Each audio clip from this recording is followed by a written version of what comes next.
우리가 묵상하고 있는 열왕기하 23장 후반부부터 24장 초반부까지 국제정서를 살펴보면 아시리아의 지배 아래에 있었던 이 정국을 이집트가 강성한 군대로 어떻게 보면 반하기 위하여 움직임을 하고 있던 중이었습니다.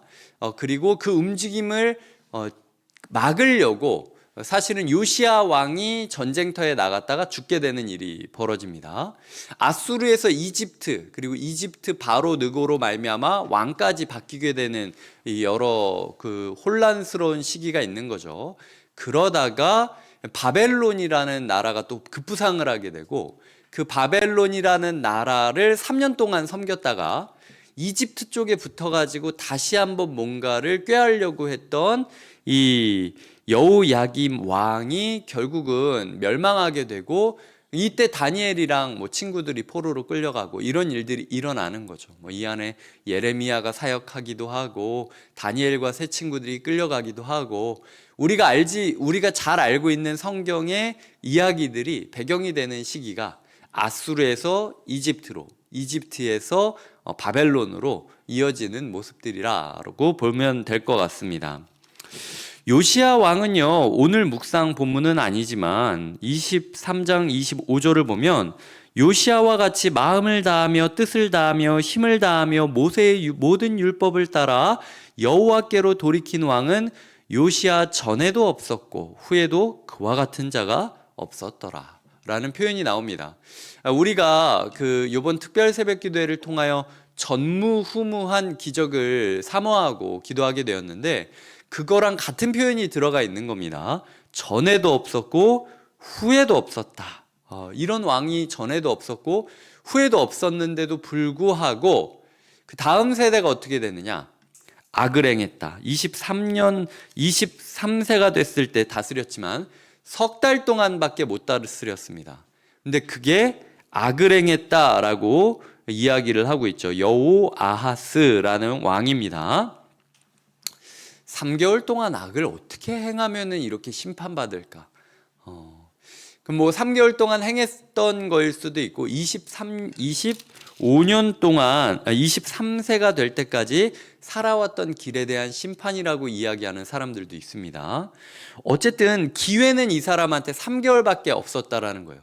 그 3개월 동안 한 번이라도 하나님께 바르게 살려고 기도하는 움직임, 그리고 말씀을 구하는 움직임이 있었다면 이 사람은 조금 더 다른 왕의 행보를 보일 수 있었을 텐데, 그 3개월이 영원할 거라고 생각한 나머지 허송세월을 보내다가 매듭짓게 되는 것이죠. 그 다음에 이제 바로 느고가, 요시야 왕을 죽였던 바로 느고가 이 사람을 잡아가죠. 그리고 아마 잡아간 이유가 이 사람이 반 이집트 왕이었기 때문이라는 의견들이 있습니다. 그 다음에 이복형인 이 여호아스의 이복형인 엘리야김을 대신해서 왕으로 삼고 세금을 바쳐라 라고 과다한 양의 세금을 요구하는 것을 보입니다. 이 엘리야김이 왕이 되었을 때에 이 36절을 보면은 25세에 다스리죠. 그리고 11년간 다스리게 되는 겁니다. 이 사람의 이름을 여호야김이라고 바꿨죠. 그러니까 여호야김은 사실은 이집트가 세운 왕입니다. 이집트가 세운 왕인데 실제적으로는 바벨론이 너무 세니까 바벨론 앞에 머리를 숙이고 3년 동안 지배를 받은 거예요. 그런데 본인은 어차피 지금 이집트에서 세운 왕이잖아요.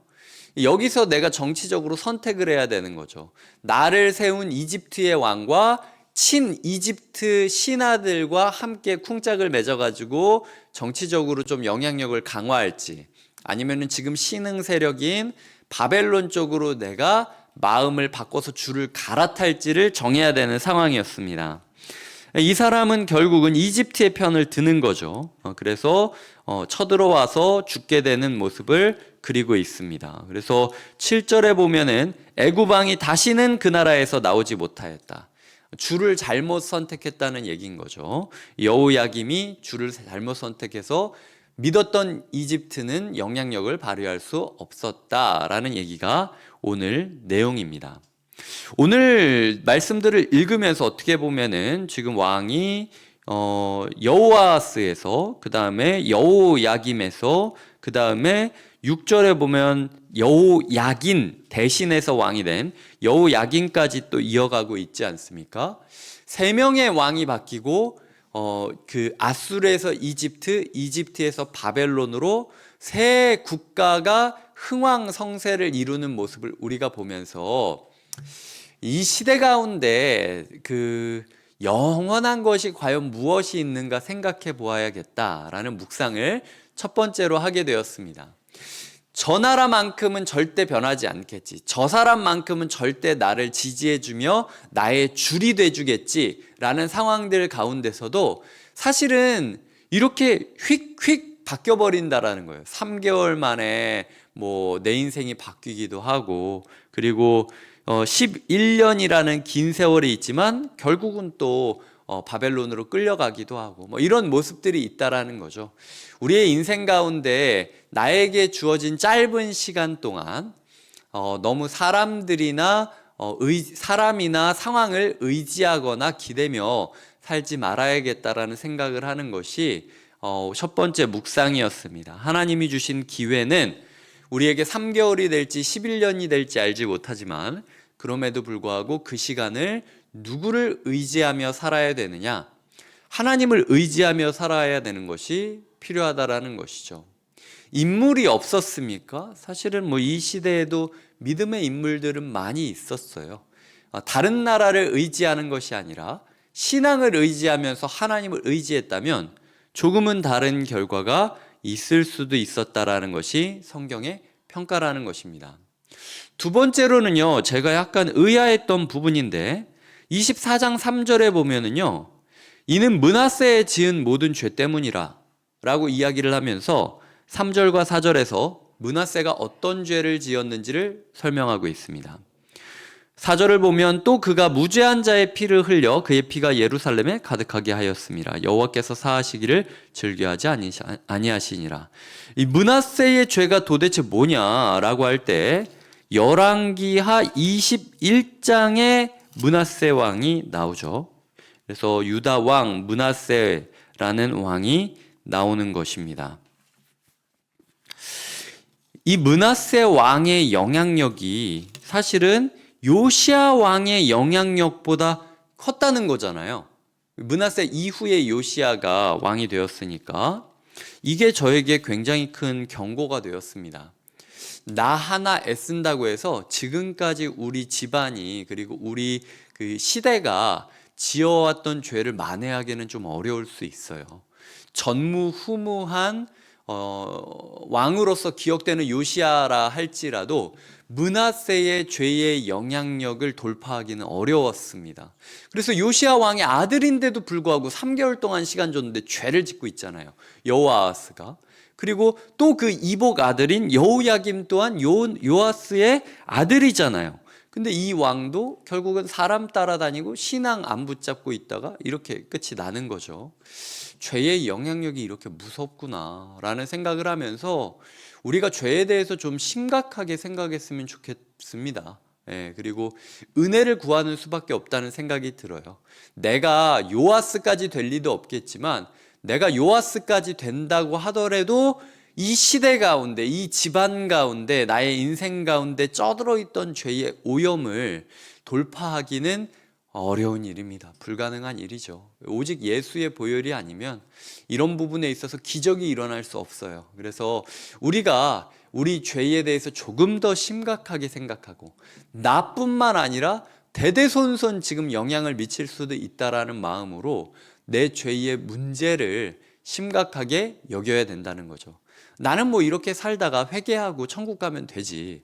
그럼 내 뒤에 사람들은 어떻게 합니까? 다 나만 쳐다보면서 그렇게 살아가고 있을 텐데, 핑계대면서. 이런 부분에 있어서 우리가 3절에 나온 므낫세에 지은 모든 죄 때문이며 라는 구절을 마음에 새겨야 됩니다. 하나님은 절대로 잊어버리지 않고 있다라는 거죠. 우리 죄를 잊어버리지 않으시고 모든 상황 가운데 그것 때문이야 라고 지적하시는 하나님이 오늘 우리의 삶 가운데 어떻게 이야기하시는지, 돌아보셨으면 좋겠습니다. 나의 죄, 너는 천국 갈 수 있겠지. 나 믿으니까. 너 그 죄 문제 해결 안 하면 네 다음 세대는 어떻게 할 거야?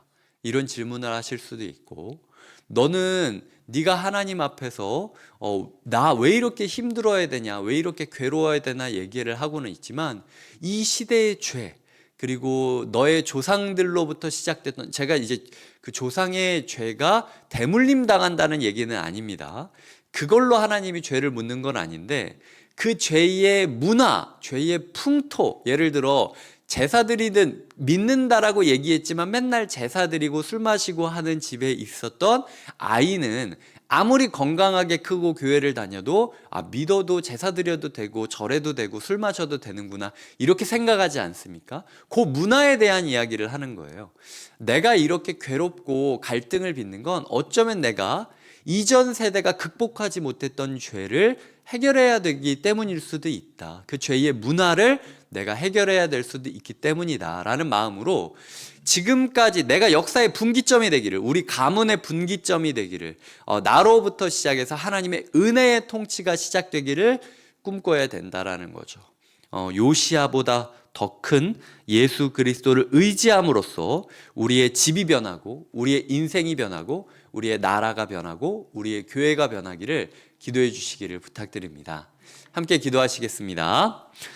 하나님 아버지, 각자에게 주어진 시간은 달랐지만 그럼에도 불구하고 하나님께서는 칼같이 또 그 죄에 대해서 심판하시는 모습을 봅니다. 3개월이든 11년이든 하나님께서 대신 세우신 왕의 자리에서 우리가 어떻게 살아야 될지 고민하게 하여 주시옵소서.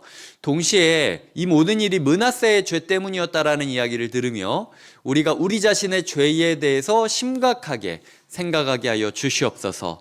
내가 요시아처럼 돼도 안 되는 거였습니다. 하나님 아버지, 그 정도로 이 죄의 문화가 강하다라는 사실을 기억하면서 우리가 날마다 은혜의 문화권을 형성하는데 힘쓰게 하여 주시옵소서. 하나님 또한 우리의 삶에 결국 의지해야 될 것은 예수 그리스도 밖에 없음을 기억하며 예수 그리스도의 보혈로 말미암아 모든 죄의 영향력이 씻겨 없어지기를 꿈꾸게 하여 주시옵소서.